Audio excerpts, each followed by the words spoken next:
වලාකුල්වියන්තනාලා ඉරේ රැස්නිවාදමා වසන්තේ අරන්නෙවිල්ලා සිහිල් සියලයෙන් වෙලා වලාකුල්වියන්තනාලා ඉරේ රැස්නිවාදමා වසන්තේ. Good morning, friends. I bought my books outside today to enjoy the sunshine and get some studying done. Hi. ඉතින් අද nature එක නම් හරිම ලස්සනයි. හැබැයි ටිකක් හුළඟ නම් වැඩි. ඒ වුණාට අවුව අඩුයි. ඒ වගේම හරිම peaceful day එකක්. ඉතින් මට හිතුණා මේ ලස්සන දවස ඔයාලත් එක්ක vlog එකකින් share කරගන්න ඕනේ කියලා. ඉතින් මම දැන් හදන්නේ අද මගේ පාඩම් කරන පොත් ටිකයි, පර්ස් එකයි, බෝතලෙයි මේ වගේ මට ඕන කරන දේවලුත් අරගෙන මම ස්ටඩි කරන්න එළියට ගියා. ඉතින් මම මෙන්න මෙතන තමයි ස්ටඩි කරන්න හිතාගෙන ඉන්නේ. ඉතින් මම මුලින්ම ඒ ටේබල් එකේ මේ දවස්වල හුළඟ හින්දා දූවිලි එහෙම තියෙනවනේ. ඉතින් මම මුලින්ම කරේ ඒ ටේබල් එක මෙන්න මේ විදිහට ක්ලීන් කරපු එක. ඉතින් ඊට පස්සේ මම පාඩම් කරන්න තමයි හදන්නේ. ඉතින් අද නම් අවුව නම් ටිකක් වැඩි. ඒ වුණාට ඉතින් මම පාඩම් කරන තැනට වැඩි අවුව වැටුනේ නැහැ. ඉතින් ඊට පස්සේ මට හිතුණා පොඩි මල් වාස් එකක් හදන්න. ඉතින් මම මෙන්න මේ වගේ දේවල් කරන්න හරිම ආසයි. ඉතින් ඉස්සර උනා සෙල්ලම් කරද්දි වත්තේ තියෙන මේ වගේ මල් හැම කඩලා ඒවා පොකුරු වගේ හදලා සෙල්ලම් කරනවා. ඉතින් ඒ විදිහට මම කරන්න ආසයිනේ. ඉතින් මට හිතුණා මේ vlog එක කරද්දිත් ඒ vlog එකට මේ විදිහට ලස්සන මල් ටිකකුත් කඩලා දාපුවාම ඒක තවත් ලස්සන වෙයි කියලා මම මේ වගේ දෙයක් කරා. ඉතින් ඒක වෙලාවකට පිස්සු වැඩක් කියලාත් හිතෙනවා. ඒ වුණාට ඉතින් මගේ ආසාව වගේම vlog එක ලස්සනට කරන්නත් එපානේ. වලාකුල්වියන්තනාලා ඉරේ රැස්නිවාදමා වසන්තේ. ඉතින් මෙන්න මේ සුදු පාට මල හරිම ලස්සනයි වගේම තමයි මේ මල හරිම සුවඳයි. ඉතින් මම ඒ මලේ නම නම් දන්නේ නැහැ. දන්න කෙනෙක් ඉන්නවා නම් අනිවාර්යයෙන්ම පහලින් කමෙන්ට් කරන් යන්න. ඉතින් කොහොම වුණත් මේ දවස්වල හුළඟ වැඩිනේ. ඒක නිසා අවසානයේ වෙද්දි මේ මල්වල පෙති විසික් වෙලා ගිහිල්ලා මැලවිලා තමයි තිබුණේ. වලාකුල්වියන්තනාලා ඉරේ රැස්නිවාදමා වසන්තේ අරන්නෙවිල්ලා සිහිල් සියලයෙන් වෙලා වලාකුල්වියන්.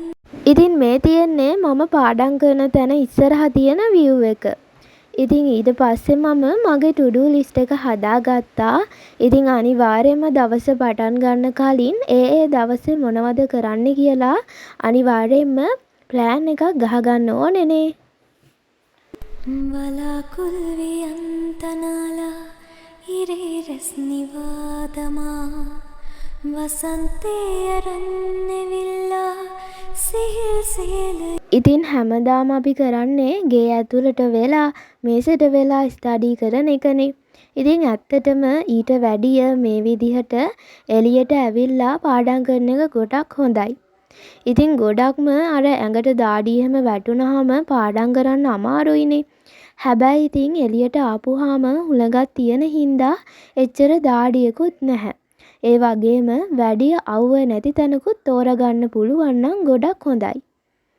ඉතින් මෙන්න මේ විදිහට සබහාදහමත් විඳින ගමන් පාඩම් කරන එක මනසට ගොඩක් විවේකයක් වගේම සැහැල්ලුවක් දැනෙනවා. ඒ වගේම තමයි පාඩම් කරන දේවල් හොඳට මතක හිටිනවා වගේම මනසටත් නිදහසක්. ඒ වගේම ඔයාට මේ විදිහට එළියට වෙලා පාඩම් කරන්න වෙනම තැනක් නැත්නම් ඔයාට පුළුවන් ඔයාගේ ගේ ඇතුළෙම තියෙන පාඩම් කරන්න පුළුවන් තැන් 2-3ක්වත් හදාගන්න. ඉතින් ඒකෙන් අර පාඩම් කරන එකේ ඒකාකාරී ගතිය නැති වෙලා යනවා. එකම තැනක ඉඳන් පාඩම් කරද්දී අපිට ඒකාකාරී ගතියක් දැනෙනවනේ. හැබැයි ඉතින් මේ විදිහට තැන වෙනස් කර කර පාඩම් කරද්දී එහෙම දැනෙන්නේ නැහැ. ඒ වගේම මනසටත් අලුත් තැනක් වෙනසක් නිසා ඒක ගොඩක් හොඳයි. ඒ වගේම තමයි ඔයා තාමත් මගේ WhatsApp channel එකත් එක්ක එකතු වෙලා නැත්නම් පහළ තියෙන පින් කරපු කමෙන්ට් එක බලන්න. ඉතින් ඒ link එක හරහා WhatsApp channel එකටත් එකතු වෙන්න. ඒ වගේම තමයි ඔයාලත් එක්ක ඊළඟට share කරගන්න ඕන වීඩියෝ පහලින් කමෙන්ට් කරන් යන්නත් අමතක කරන්න එපා. ඒ වගේම ඔයා අනිවාර්යෙන් මගේ channel එක subscribe කරලා නැත්නම් දැන්ම subscribe කරලා bell icon එක click කරලා තියාගන්න. එතකොට මම වීඩියෝ එකක් දාපු ගමන් ඒක ඔයාලා ළඟටම එනවා. වලාකුල් වියන්තනාලා ඉරේ රස්නිවාදමා වසන්තේ අරන්නවිල්ලා සිහිල් සිහිලයෙන්. ඉතින් ඊට පස්සේ ඒ වැඩ ටික කරලා ඉවර වෙලා මම පොඩි ටී බ්‍රේක් එකක් ගත්තා. ඉතින් මට කියන්න බැරි වුණානේ මම ඒ කර කර හිටියේ හිස්ටෝරි වැඩක්. ඉතින් ඇත්තටම හිස්ටෝරි කියන විෂය ගොඩක් කම්මැලිනේ. සාමාන්‍යයෙන් ඉතින් ඒකේ තියෙන්නේ කතන්දරයක් වගේනේ. එකම දේ කටපාඩම් කරන්නනේ තියෙන්නේ. ඉතින් ඇත්තටම හිස්ටෝරි කියන්නේ මට නම් කම්මැලි විෂයක්. ඒ වුණාට මම ඒ විෂයට ආසයි සාමාන්‍යයෙන්. ඉතින් අර ඇතුළට වෙලා හිස්ටෝරි පාඩම් කරනකොට අර කම්මැලි ගතියක් අනිවාර්යයෙන්ම දැනෙනවනේ. මොකද අපි ඉන්න තැනත් වගේම ඒ විෂයත් අර කම්මැලි නිසා අපිට ඒක පාඩම් කරද්දී අනිවාර්යයෙන්ම කම්මැලි ගතියක් එනවා. හැබැයි මේ විදිහට එළියට ඇවිල්ලා හිස්ටෝරි වගේ අර අපිට ගොඩාම පාඩම් කරන්න තියෙන විෂයක් පාඩම් කරන්න තියෙනවා නම් ඒක හොඳට පාඩම් කරගන්න පුළුවන්. ඉතින් මගේ පහුගිය වීඩියෝ එකකට කෙනෙක් කමෙන්ට් එකක් දාලා තිබුණා හිස්ටෝරි පාඩම් කරන්නේ කොහොමද කියලා. ඉතින් හිස්ටෝරි වල රජවරුන් වර්ෂ වගේ දේවල් මතක තියාගන්න අපිට පුළුවන් කෙටි ක්‍රම පාවිච්චි කරන්න. ඒ වගේම කවි වගේ හදාගන්න පුළුවන්. මම එහෙමනම් ගොඩක්ම හිස්ටෝරි වල ඔය ලංකාවට එහෙම ආපු දූතයෝ එහෙම පාඩම් කරගන්න කවි හදාගෙන තියෙනවා. ඒ වගේම තමයි ඉතින් ඒකේ තියෙන අර විශේෂම දේවල් වලට අමතරව ඒ විෂයේ තියෙන හැම දෙයක්ම වගේ පාඩම් කරන්න තියෙනවා නම් ගොඩක් හොඳයි. මොකද සිලබස් එක ලොකු හින්දා කොහෙන් එයිද කියලා කියන්න බෑනේ. පුංචිම තැනකින් පවා එක ප්‍රශ්නයක් හරි එන්න පුළුවන්. ඉතින් එක ලකුණක් කියන්නෙත් ඉතින් ඒක ගොඩක් වටිනවනේ. ඉතින් එහෙමත් බැයි නම් ඔයාට පුළුවන් ඒකේ තියෙන විශේෂ කරුණු වගේ දේවල් මොකක් හරි කොලයක ලියාගෙන ගිහිල්ලා පේපරේ දෙන්න ඔන්න වෙන්න තියද්දිත් බලන්න පුළුවන්. වලාකුල් වියන්තනාලා ඉරේ රස්නිවාදමා වසන්තේ අරන්නවිල්ලා සිහිල් සිහිලයෙන් වෙලා වලාකුල් වියන්තනාලා.